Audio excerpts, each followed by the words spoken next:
Hey guys, Nate here. I'm out hunting and I'm going to answer some questions you sent in about BedSlide. So let's go with the first question. Question number 1. Does it lock in place? And can you haul something with it fully extended that's oversized with the tailgate down? The first part of that question is yes, it locks in multiple stages along its extension. The second question is not so easy. Generally, I would say no. If it's something like PVC pipe or a couple pieces of board, and I do mean just a couple, then you should be fine if it's not a very long distance, especially if you tie it down and secure it properly. However, if you put a large load on the BedSlide with it extended while driving down the road, you're going to deal with dynamic weight issues. And that means basically you hit a speed bump, that BedSlide will act like a diving board and it becomes really unsafe. You shouldn't be driving down the highway with it, like any major distances, but if your Home Depot or something is around the block, you should be good to go. Next question. Do you have to replace the wheels or bearings to keep it rolling smooth? I have had in 2 different trucks and a military trailer, I think like five BedSlides, just because I was changing them out and I did some experimenting with them.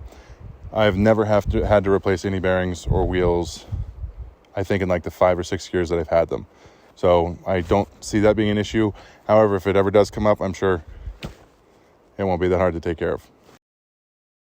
Next question. Are you able to drill holes in the deck to mount things?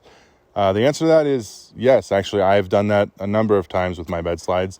You need to pay very close attention to where the rails are or where any of the bearings roll. As long as there's no interference there, you should be good to go. Also, if you do that, you're kind of voiding your warranty with BedSlide, but it's definitely possible. It's a lot like a sheet of plywood. That's actually honeycomb material, but it's possible.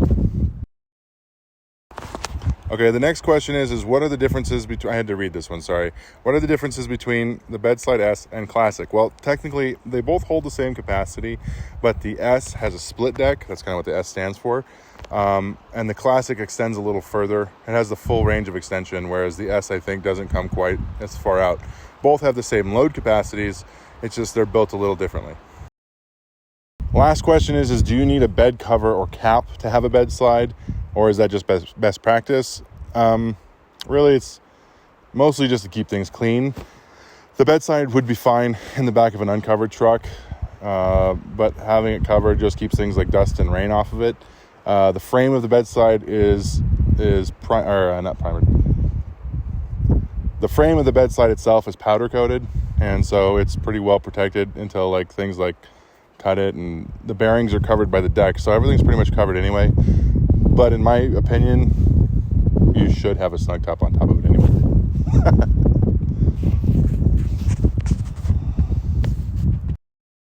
All right, guys, thank you for sending in your questions. If you have any other questions that are off the wall or you think you just want to ask, feel free to hit me up at Someday Adventure.